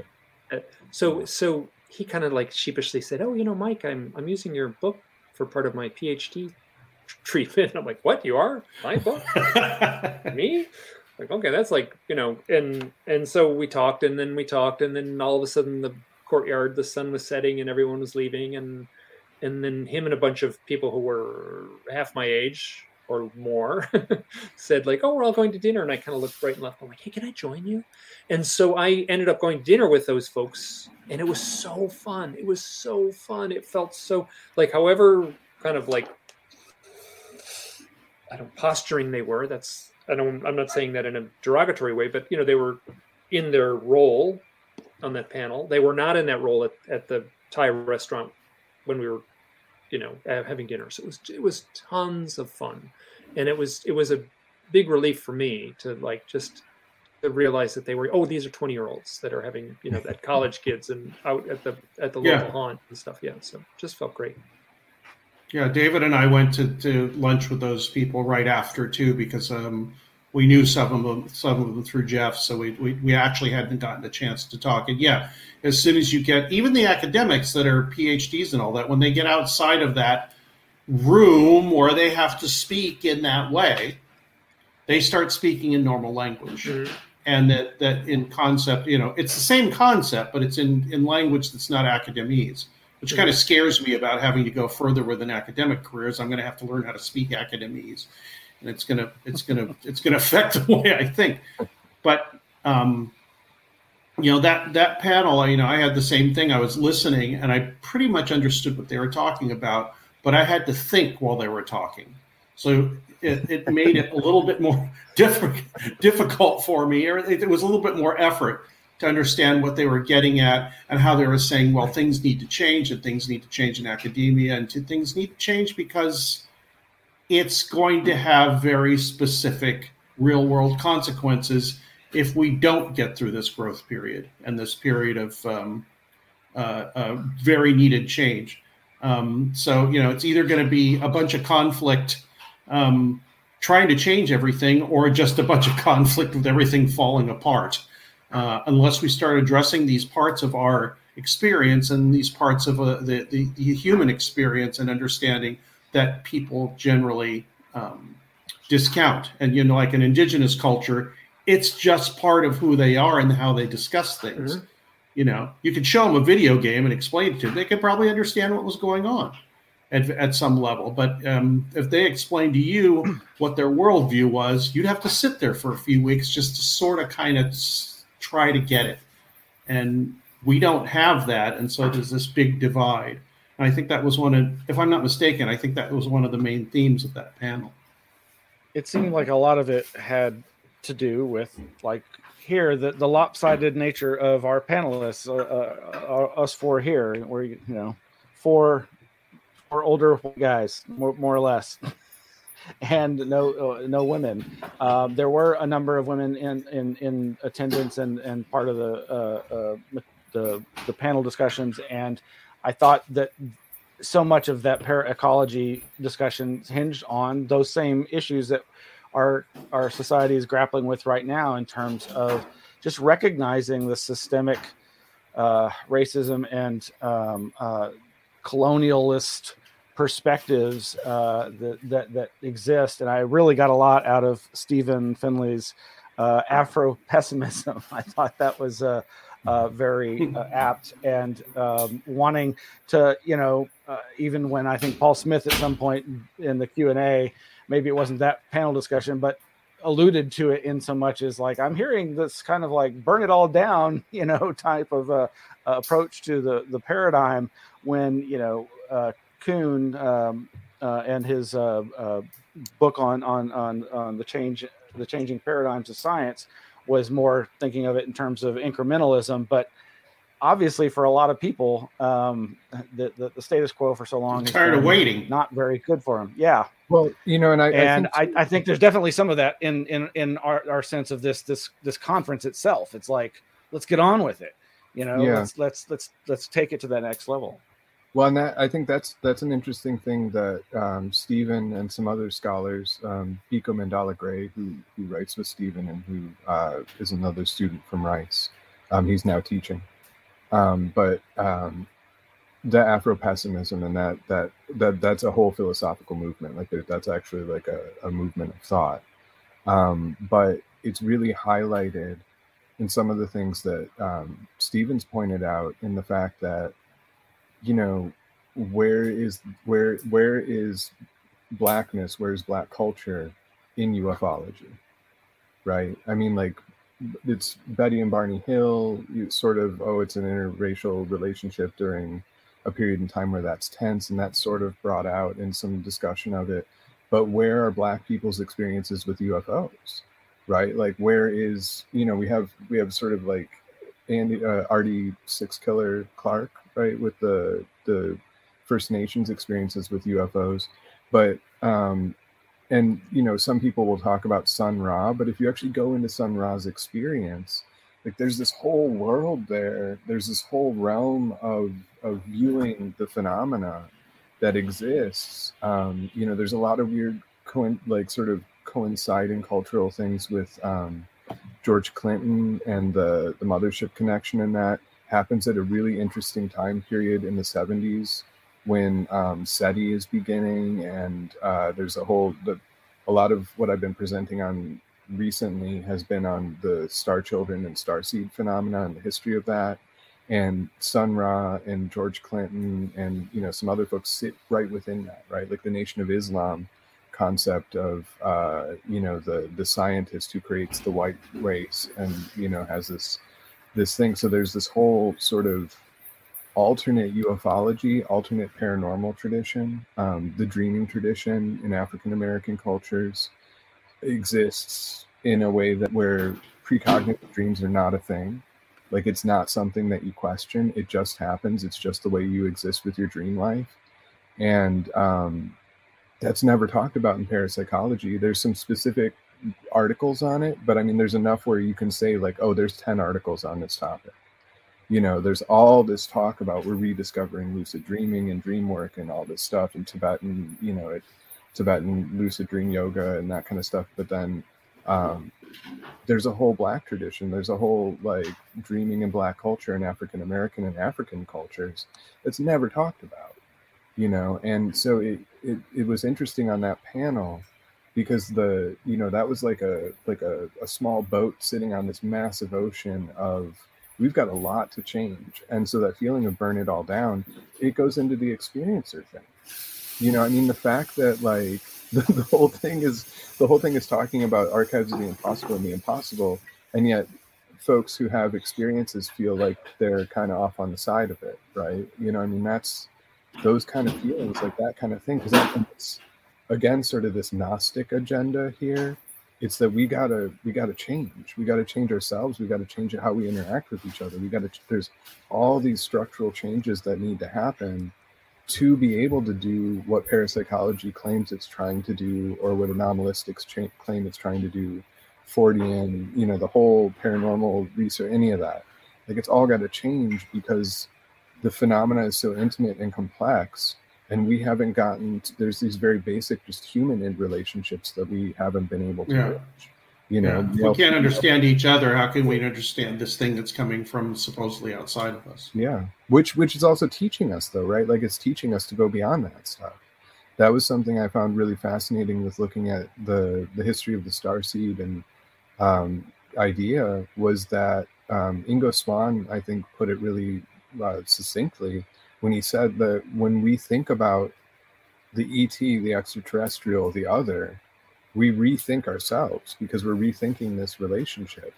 And, you know, there's a lot of writing on that from the 70s and that about, you know, and now as well. I mean, it goes forward, but just this, when we put that other in there and that relationship with the other, you start to rethink what it means to be human, and it expands the human into this other realm. It's like it starts to open it up more, you know. And I think that's kind of the burn it all down, because the academy and all these sort of status quo, they'll be replaced. If we actually achieve this, communication with the cosmos, with the wider kind of vision, you know, if we actually achieve this conversation with other humans, with ourselves, you know, it's going to change. It'll be irrelevant. What's that? It'll make all that stuff irrelevant. Yeah. I mean, it'll expose it as irrelevant. Yeah. So I think that, which is also interesting in terms of the academic ease, you know, because that will also be dropped. Like that too will go away, you know. So, but yeah, I think that, I don't know. In some ways, I feel the burn it all down. I might be on that side to some extent. I definitely resonated with it a little myself. You know, so we're down to the last 15 minutes here, and like I've already said, we obviously can't cover everything, and you know, maybe we'll do this again and have some other folks that were participants or attendees to discuss, and maybe get a little bit more diverse perspectives. But if I want y'all to have a chance here, and is there anything that we haven't said today about this event, or maybe it's your reflection on it now, a month and a half later, or if there was something particularly poignant in one of the presentations or panel discussions that you want to make sure that we get in here before we end it in about 13 minutes. So in the morning, at the hotel, there's a coffee shop, and it was either Ed May or Paul Smith. I think it was Paul Smith. So Paul Smith standing there getting coffee, and Jacques Vallée comes around the corner, and Jacques Vallée kind of goes, and then he goes like this to Paul Smith. And it was just this, like, obviously these guys have known each other since the 70s. And it was just this little moment of, like, here's this, I mean, I have Jacques Vallée's in his 80s and still doing good work, amazing work. And it was just this really touching moment where, like, wow, there's like, so that's like I'm not going to burn it all down just because those two people have obviously done a lot of hard work, and it was really touching moment for me. It was sweet, you know. He was being playful and having fun, and it was just a nice way to say hello from across the room, in essence. So I just thought that was great. So that's what I got from it. Yeah, I think that's kind of the highlight, were the mornings when everybody's sort of sleepy and like personal, you know. I thought that was good. Being able to just sit quietly with Jacques Vallée while he had his breakfast and did his thing was real nice, you know. And I enjoyed being able to meet you, Mike, for the first time, because, you know, I'm not familiar with your work, and it was sort of like just getting off a plane, arriving at the hotel, and both of us being like, oh, hey, where are we going? You know? I know you. Yeah, those are the kind of moments I enjoy as well. You know, and that's what's fun about this kind of thing, when different, you know, everybody can come together. It's really the coming together. And now going out with the way media is now, we can, you know, bring this out into other conversations and stuff. So I like the extended conference, you know, the extension of it into these sort of things. Yeah, me too. And I, like Mike, I drove from Los Angeles out to Houston, And the reason I did that, strangely, is because Hussein, our friend that David and I were supposed to room with, he couldn't make it. And I didn't find that out till a couple of weeks before. Maybe it was less than that. But I told him, because my mother passed away in January, and I said, I'm just going to get in a car and drive out to New Mexico and back, because I just need to do that. And Hussein said, when are you going to do that? And it turned out like I was going to be in Albuquerque like 3 or 4 days before the conference. He said, why don't you just drive there? I said, yeah, you're right. And so I did. And on the way there, I visited people that I hadn't seen in years. On the way back, I visited people. I stayed with Nick Redfern one night. I stayed with Tui Snyder, the writer in Texas, and her husband for a couple of nights. And just, I stopped in Roswell and went to the archive there, and I found old copies of my magazine and Miles's old magazine, Elf-Infested Spaces, in the archive, in the Roswell Museum archive. And then, getting there, and I had all kinds of weird things happen to me on the way, just personal things, not paranormal things. But then I get there, and the first morning I wake up, I see Valet walking across the lobby, and he kind of nods and smiles, and I come over and talk to him, and it was just this, very nice moment. And there were a lot of very nice moments like that with people old friends, new friends, people I totally respect, and it basically formed a lot of my opinions on things. And I keep realizing this every time I write something, it's like, oh yeah, that came from Whitley, or oh yeah, that came from Jeff, or oh yeah, that came from Mike, or whatever. And then I met Klaus Savon from the Archives for the Unexplained. We had a very nice talk, and we exchanged cards, and he gave me his book, and he's actually helping us out a little bit with the UFO Tarot thing now, because we need source material, and he's one of the people, besides Miles and a couple other people, that have this source material.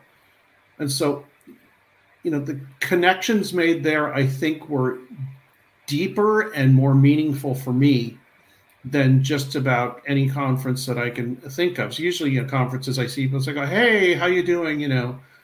And I'll go talk to somebody I haven't met before and all that. But just this felt like I just said at the beginning, we all know something. We all think something's going on. We're all approaching it from a different angle, from a different place, but we all know it's the same thing. And we all know we have a hold of this elephant from different places. And the fact that we can see maybe slightly what that different place was for these different people, it's enriching. It was certainly enriching for me. I mean, it was like, I came home from that. It's like, oh, I got to get going. I got to do this and that. And, it was very energizing. So, a series of just little interactions, which is, happens at these conferences. But for this one, they meant, quite a bit more to me. Yeah, and I met Paul Smith. I'd never met him before. I knew about him. I had actually, when I was working for Coast, I saw one of his posts on remote viewing, and I actually posted it on the Coast News thing. And he wrote to me to thank me and say, I got like 10,000 hits off of that, man. Thanks so much. And I said, well, it was a good essay.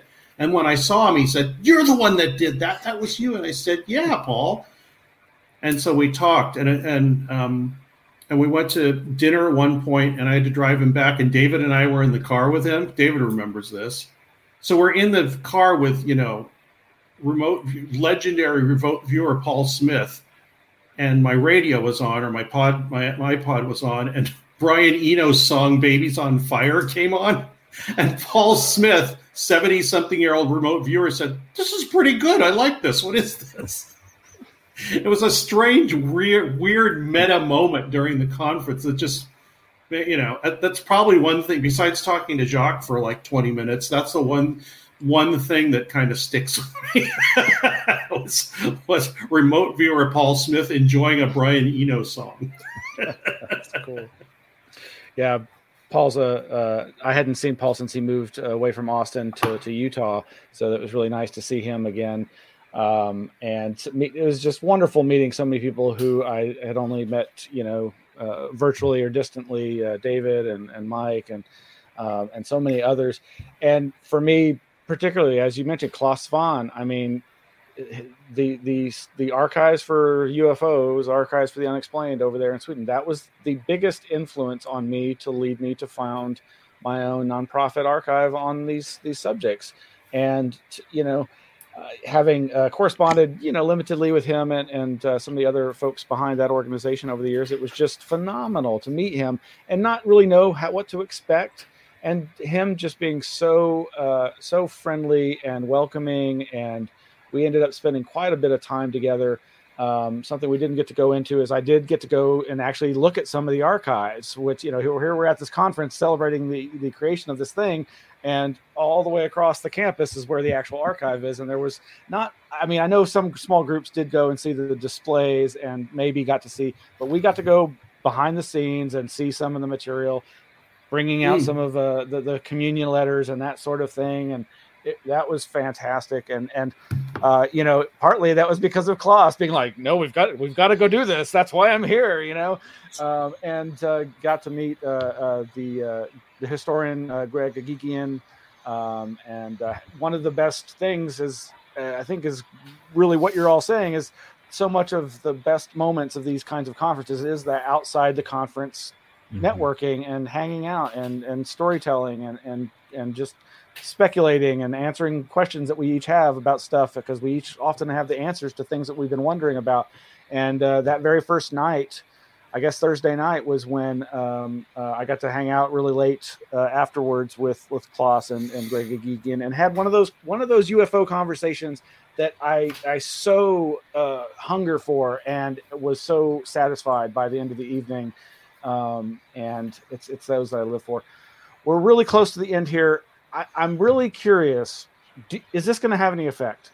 Is this as significant as it feels to me to you? Do you think this really is going to make a difference? Is this archive and this conference and what is yet to come? Is it significant? It is to me. Well, I guess if it'd be significant if the attendees and the people who watched online, let's say, if the ripples in the pond that this conference made continue, but where other people make more ripples in the pond. So I think the conference can't just be a static event that took place. The reaction people had to it has to, which I feel it will to a great degree, because I think Jeff Kripal alone has influenced the ripples in the pond in the way that we talk about these issues and these disparate phenomena, not just UFOs, but all kinds of other things. Yeah, and I think this, right? Like, we're all talking about it, and we're bringing this forward. The connections that are made in it, they make a change. That was what I started looking at with the Center for Theory and Research with Aslan, was the conversations that were happening here when people got together and just had sort of intimate conversations and stuff, were rippling out and causing books to be written and more conversations to be had in that. And then, I think it's like Mike was kind of saying, it's up to us in some ways to carry that forward, since we all do media and write and do podcasts and all the rest of it. It's kind of up to us to carry that forward. I'm co-curating a UFO art show with folk art and visionary art and outsider art in Athens, Georgia, in October of this year through November. And I'm going to try to sort of bridge that archive event thing and make it tangentially connected to that. Hopefully Greg will actually be coming out to talk at that, and we have a lot of great artists, possibly even maybe Howard Finster art.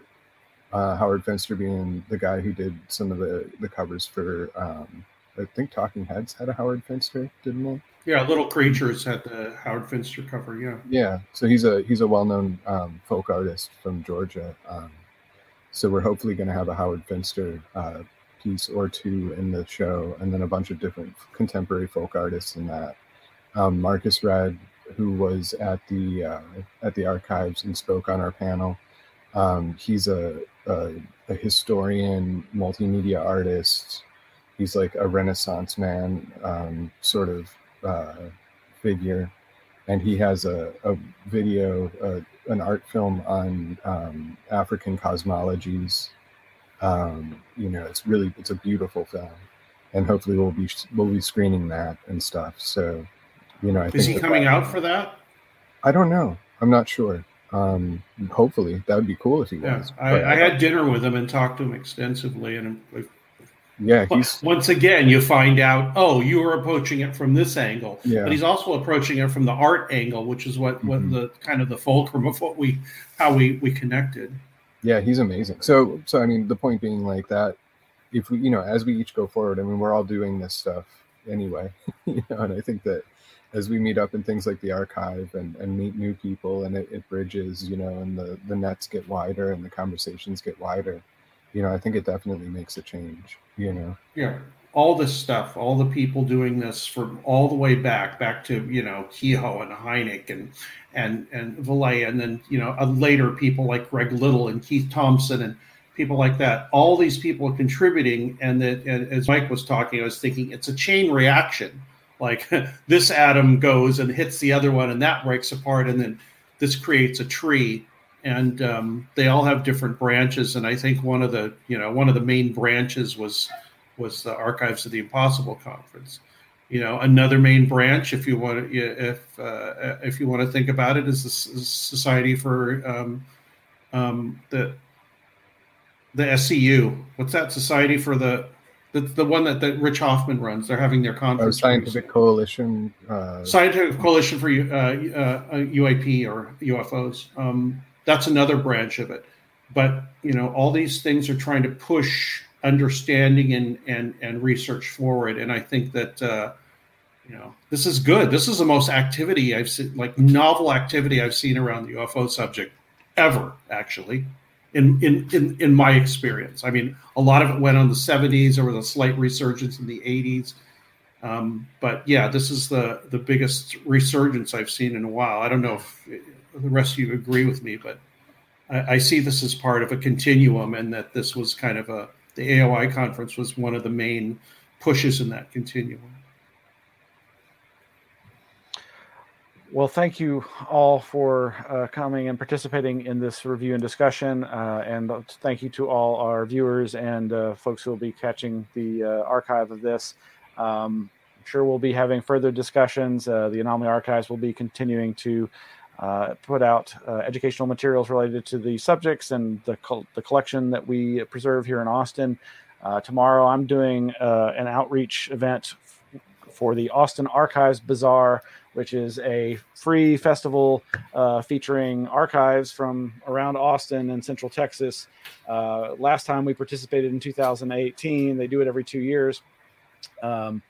We were sandwiched between a paleontology dinosaur-oriented archive and a beer archive, so always fun. And where is it happening? But at a beer garden, so fun will ensue, and there'll be lots of cross-pollination. And I definitely will be talking about the Rice University archives, because it is going to hopefully bridge that gap. It is hopefully going to really start having those ripple effects. I've been saying for a while. It seems like the disciples, the students of Kripal and Pasulka, they all go out and they start teaching, and they have an influence, and it just goes wider and wider and wider, and that's just in the academic world. So thank you all so much. I'm going to close this out, but we can talk briefly afterward. I know you probably all have places to go, so no worries. But thanks again, everybody, for tuning in. This has been Anomaly Archives Presents, and we'll be back again soon. Good night. Thank you. Well, I'm going to use the restroom. Me too.